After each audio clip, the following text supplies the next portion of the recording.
Hello. Before I begin, I would like to thank the NACVGM committee for inviting me to present at this year's conference. My paper today is titled The Sound of Falling Giants, Hedonic and Eudaimonic Tensions in the Music of Shadow of the Colossus. The field of media studies has grappled with the seemingly paradoxical enjoyment of media that evokes a mixture of both positive and negative emotional responses. Put simply, why do we enjoy engaging with media that makes us feel bad? Media scholars have identified the desire to engage with such material as part of a binary framework between hedonic and eudaimonic motivations. The philosophical concept of eudaimonia was explored by Aristotle in his two ethical treatises, Nicomachean Ethics and Eudemian Ethics. It is commonly defined as the condition of human flourishing or well-being. Aristotle writes that the highest level of well-being is achieved through the development of virtue in accordance with excellence in logical reasoning.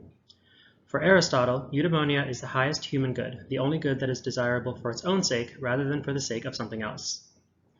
He conceived of eudaimonia as requiring ongoing activity rather than as a static state. One does not achieve a perfect state of eudaimonia, but instead must maintain this highest level of well-being through virtuous living and excellence in reasoning. Aristotle also discussed the concept of hedonia, or pleasure. Hedonia is often associated primarily with Epicurus, whose system of ethics was predicated on the idea that the only intrinsic good is one's own pleasure. Therefore, the only objects or experiences with intrinsic value are those that provide some kind of emotional or sensory pleasure. Much of the pioneering research on the application of a hedonic versus eudaimonic framework in media was completed by Professor of Media Studies Mary Beth Oliver. Though hedonia and eudaimonia are not mutually exclusive concepts, much of her research casts the two ideas as a dichotomy. In this binary system, hedonia represents the pursuit of those activities which produce positive, primarily sensory pleasure, while eudaimonia refers to the experience of those activities which inspire deeper contemplation about the human condition and morally honorable living. Oliver's findings regarding the apparently paradoxical enjoyment of entertainment resulting in negative emotions, for example, choosing to watch a movie that you know will make you sad, developed into the framework of enjoyment versus appreciation. Oliver conceptualizes enjoyment as the attitude toward entertainment that inspires primarily positive emotions. In other words, entertainment that offers a hedonic experience. Appreciation, by comparison, is the response toward entertainment that inspires deeper contemplation and, often, an affective mixture of what are commonly considered positive and negative emotions. This response is associated with a eudaimonic experience. These frameworks of hedonia versus eudaimonia and enjoyment versus appreciation allow us to categorize media experiences according to the emotional responses they elicit. They also allow us to pinpoint the difference in emotional impact between, for example, games like Mario Kart and Journey. We can decisively label a straightforward racing game like Mario Kart a hedonic gaming experience, and games with weightier themes, such as Journey, a eudaimonic one. The concept of hedonic versus eudaimonic gameplay experiences offers a useful framework for the study of music in games. A game's soundtrack, much like the soundtrack of a film, often functions to underscore and intensify the emotional impact of the game's other elements. That is to say, a game's music can be used to support hedonic enjoyment, eudaimonic appreciation, or some combination of the two. Shadow of the Colossus provides a particularly useful case study for the role of music in supporting a hedonic and/or eudaimonic gameplay experience. The game was developed by Team Eco and released for the PlayStation 2 in 2001. Shadow begins as the protagonist, Wander, riding his horse Agro, enters a region known as the Forbidden Land. He is carrying with him the body of a young girl named Mono, whom he hopes to bring back to life with the help of an entity named Dorman. Dorman tells Wander that this might be possible, but only if Wander can destroy the 16 idols arrayed along the inner walls of his shrine. To do this, Wander must travel throughout the Forbidden Land and use the ancient sword on his back to destroy each idol's living incarnation, a Colossus. Defeating the 16 colossi constitutes most of the game's action. The colossi are generally towering beasts composed of a fusion of organic and inorganic matter, such as stone, earth, fur, and architectural elements. They come in a variety of forms and live in diverse environments, including high in the air and deep underwater. They also vary in size. 2 of the colossi are not colossal at all, but in fact not much larger than Wander. The crux of each battle lies in attacking the Colossus's weak points, which are indicated by glowing sigils.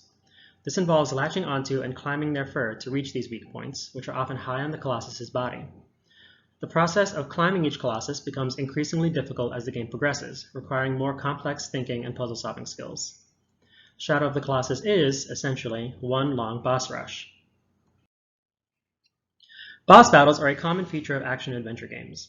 In many of these games, the player progresses in the game's storyline by traversing dungeons, which usually contain various puzzles and enemies the player must overcome in order to advance. The boss at the end of the dungeon is a unique and particularly powerful enemy whose battle tactics are more sophisticated than those of lesser enemies. Much of the appeal of boss battles comes from the boss's position in the game relative to other enemies or tasks. These battles are special events, often the most difficult and challenging encounters in any game. This is not the case in Shadow of the Colossus. There are no dungeons to explore and no minor enemies to defeat. There is only a series of 16 battles against the colossi. This exclusive focus on boss battles is in large part what makes Shadow unusual in the action-adventure genre to this day. Musically, boss battles are frequently accompanied by some of the most exciting and memorable music in a game. The score is often raucous and frenetic, intensifying the adrenaline rush players feel in such a high-stakes situation. The energy of the music motivates and empowers the player, egging them on in their attempt to defeat the intimidating enemy in front of them. When the player finally succeeds, they are rewarded not only with some sort of boon in the game, but also musically. The death of a boss is cause for celebration, and the score reaffirms this by responding with a victorious fanfare. Often this fanfare is consistent across the entire game, even if each boss battle is accompanied by different music. This repetition instills a musical expectation in the player, which is fulfilled and reinforced every time they defeat a boss. As Shadow of the Colossus subverts the typical boss battle formula of the action-adventure genre, so too does it subvert a player's musical expectations. The score offers the first hint of the central theme of moral ambiguity, signaling to players each time they slay a Colossus that, despite their intentions, they may not be the hero of this story. The journey to the first Colossus is a short one. The Colossus lies straight ahead, only a short distance south of the shrine's exit. Wander and Aggro make their way to their goal, a gap between two cliffs, filled by ruined walls and pathways leading to the cliffs above. A short cutscene plays as the player's view is guided toward the top of the cliff, revealing the path upward. The player hears a flute, emulating the breathy sound of a shakuhachi, playing a descending whole step from B to A. The interval repeats, and the cellos and bassoon respond with a figure that snakes its way upward through a series of half steps before finally settling on E. The feeling of resolution is immediately disturbed by the violins. Like the shakuhachi, they chime in with a descending two-note figure, though this time only a half step apart. The low voices repeat their initial statement, transposed, but have been influenced by the violin's motif. The dip below the resolution of the phrase is now only a half step. The phrase ends on the same B to A sharp interval as the violins, which now respond by transposing their original idea upward, falling from D to D flat.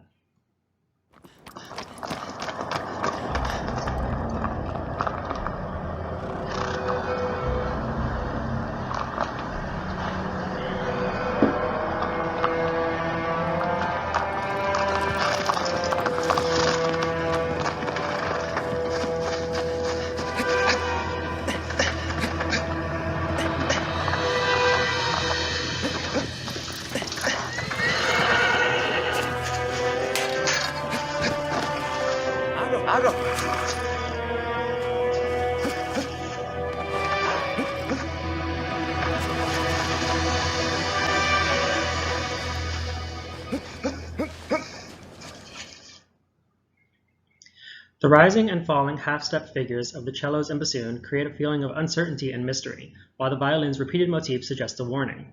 As a whole, the effect is one of constantly rising tension left without a satisfying conclusion.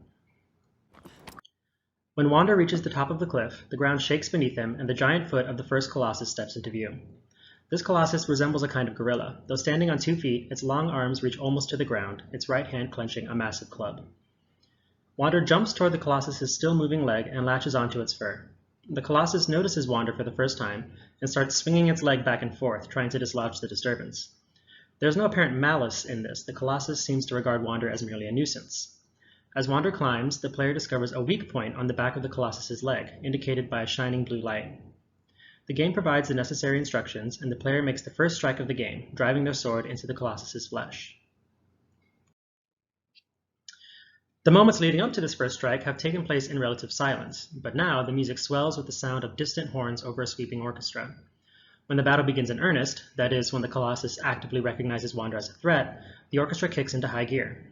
A declamatory theme in the upper strings is punctuated by aggressive, repeated bass notes falling squarely and emphatically on the downbeats.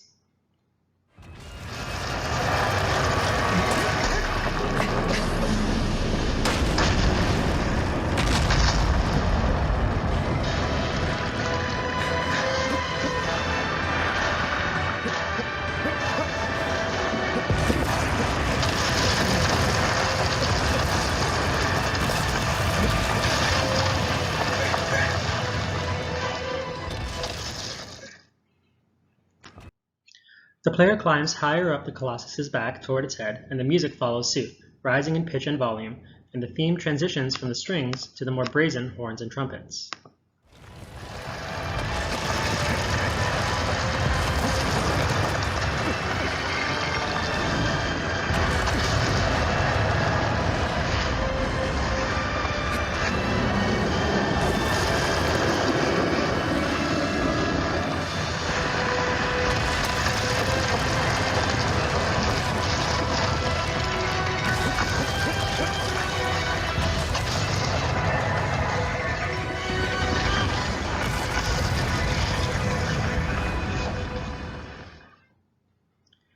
This portion of the score aligns well with the musical tropes associated with adventure and heroism, which we would expect to hear in a boss battle. The function of the music during this battle is to support a hedonic gameplay experience. The experience of fighting the Colossus feels exhilarating, and the music reinforces that feeling. After a long struggle, Wander delivers the final blow. The world stops for a moment, and then we see the Colossus sink forward onto the ground, black blood gushing from its wounds. New music begins to play, and the mood is entirely changed. Bells toll, an organ plays, and a full choir fades in, the voices rising and falling around each other before slowly coming to rest at their lowest point. The game brings the focus back to Wander, and the orchestra picks up where the choir left off, the violins reaching upward in a relatively thin texture with only an oboe as their bassline. Tendrils of shadow fly out from the fallen Colossus and strike Wander in the chest. He collapses unconscious as the violins and oboe come to rest on a widely spaced G major chord in second inversion.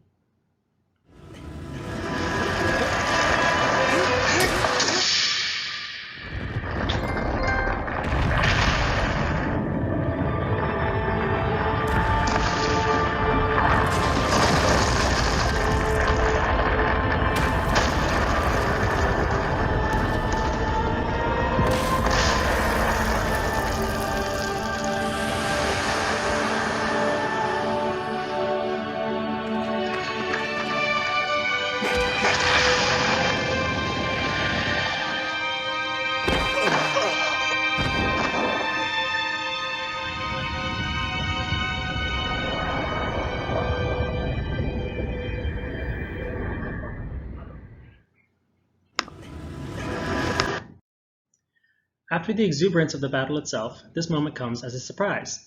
Many players would expect the music to celebrate their achievement. After all, they have worked hard to defeat this boss, and they have successfully accomplished what the game asked of them. The PlayStation version of the game even rewards you with a trophy. This moment should be joyous. Instead, as the Colossus falls, the music seems to mourn the loss of this ancient, magnificent creature. It implies that the Colossus's fate at the player's hands is undeserved. This musical response is so unusual that even people who worked on the game thought it must be a mistake. In one interview, Team Ico's director Fumito Ueda said, "When I first showed my staff the sequence of sad-sounding music being played after defeating a Colossus in Shadow of the Colossus, they thought it was a bug and laughed because they were so used to games that would play a fanfare after defeating a monster." It is important to note that there is nothing visual about the scene of the Colossus's death that would suggest anything has gone awry. If this portion of the soundtrack were replaced with more standard victory music, the player, accustomed as they likely are to games that present this kind of violence as necessary and even righteous, would happily continue on their path of destruction without a second thought. Instead, the subversion of these musical expectations plants a seed of doubt in the player's mind. If what feels like an act of heroism is suddenly framed as a tragedy, does this mean that the player is not a hero after all? Despite these doubts, the player must keep going, as no other means of progress is presented. The player traverses the Forbidden Land, discovers a Colossus, experiences a visually stunning and musically thrilling battle sequence, and then feels the shame and guilt of each Colossus's death anew. The music that accompanies the death of a Colossus is always the same, reinforcing the point with each repetition. The music the player hears during battle does change, however. The soundtrack rotates through several different battle tracks, and each is used for 3 to 4 colossi. None of these deviates from the general sound aesthetic of the first battle except one, the music accompanying the final Colossus battle. By the time the player has reached the 16th Colossus, they have become quite familiar with the mechanics of scaling and defeating a Colossus. This one is found in the farthest reach of the Forbidden Land. It stands atop a huge column of stone in the middle of a chasm, and even climbing to the point where the Colossus is visible is a challenge in itself. When Wander does reach the top, torrential rains fall from the darkened sky as a cutscene slowly pans from the base of the Colossus to its head, showcasing its truly massive size. Its legs are obscured by complex stone scaffolding, and from its arms spout rings of flame. This Colossus stays rooted in its position and shoots flaming projectiles at Wander. The player must advance through a series of tunnels in the ruins surrounding the Colossus, eventually emerging from one of these tunnels between the Colossus's feet. The soundtrack here features the choir, which introduces a theme recalling the two-note descending motif heard before the battle with the first Colossus. The orchestra pulses softly beneath the choir, and the choir is answered by a flute and English horn expanding on this motif with a twisting descending figuration.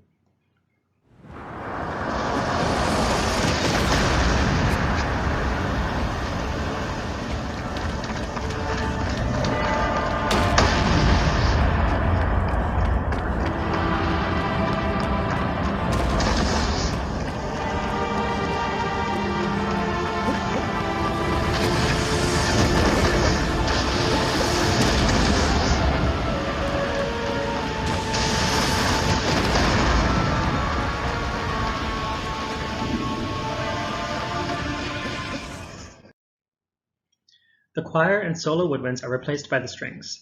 They enter with a transposed and slightly rhythmically altered form of the theme from the first battle, a neighbor tone deviation from the same pitch, followed by a more sustained descent, first by step and concluding with a fourth leap downward. The strings are quickly joined by the organ, punctuated by ringing chimes.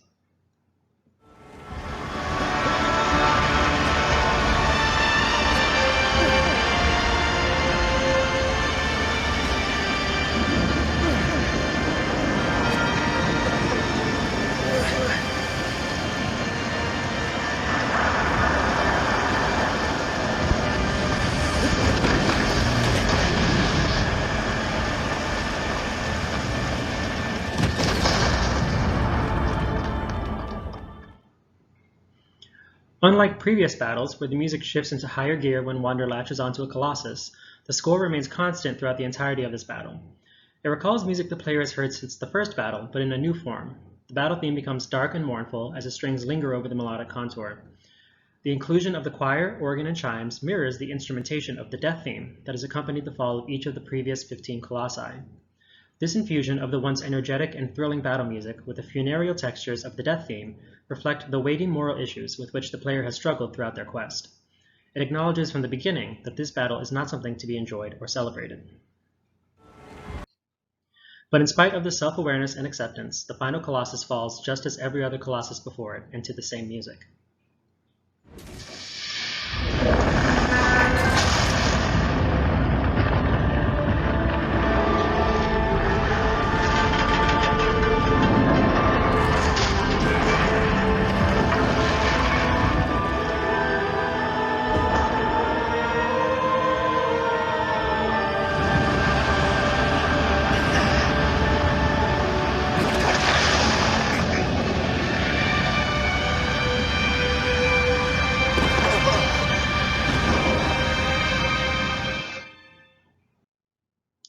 In the game's final moments, it is revealed that Wander has been tricked.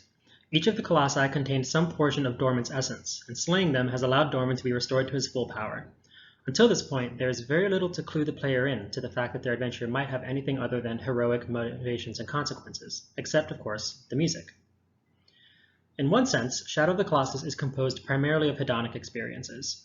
Each battle with a Colossus is a distillation of any action-adventure game's most exciting moments. They are thrilling, challenging, awe-inspiring, and visually pleasing. It feels immensely satisfying for a player when they finally climb their way to a Colossus's weak point and successfully sink their sword into the beast's back. These feelings are intensified by the soundtrack. A full orchestra cheers the player on with the sounds of righteous battle, urging them to strike the final blow. Then the Colossus falls, and the tone is entirely transformed. Rather than the celebratory fanfare the player has been looking forward to, they are met with an elegy. The orchestra, which appeared to support their actions moments before, laments the Colossus's fate as it topples to the ground. This is not what is expected. The player feels surprised, confused, and above all guilty. Did this creature deserve to die? Is this murder justified because it helps the player achieve their ends? Provoking this emotional response was a deliberate decision. In discussing his motivation for changing up the perceived morality of defeating the Colossi, Ueda says, "I started having doubts about simply feeling good by beating monsters and getting a sense of accomplishment. I tried thinking if there were any other choices for different kinds of expression, then ended up with the finalized game mechanics as a result." The subversion of musical expectations when a Colossus dies introduces the eudaimonic element of the experience. The drastic change in the music's tone signals that things may not be as they appear, and the justification of Wander's quest is unexpectedly called into question. The music prompts the player to consider the uncomfortable fact that what they are doing may be morally wrong, and it introduces complex themes of loss, grief, and senseless violence. The idea of unnecessary violence is especially impactful because it forces the player to consider whether the same principle extends beyond the world of Shadow of the Colossus into entire genres of video games in which this kind of violence is not only allowed, but expected and rewarded. The emotional impact of Shadow of the Colossus is largely defined in the tensions between the game's hedonic and eudaimonic moments. The experiences of discovering a Colossus, latching onto its fur, discovering its weak points, and finally striking the final blow are very much in line with what many players would expect from a game of the action-adventure genre. The music appears to affirm the player throughout these thrilling boss battles. It is energetic and cinematic, complete with sweeping strings and boisterous horns, and the player's actions feel justified.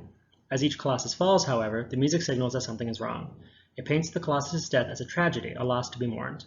The music therefore becomes a primary indicator of tension between the hedonic experience of fighting the Colossi and the game's moral messages about that violence. The resulting confusion, guilt, and shame that this tension evokes in the player embodies the game's eudaimonic effect, and is a large part of why Shadow of the Colossus remains so memorable to this day. Thank you.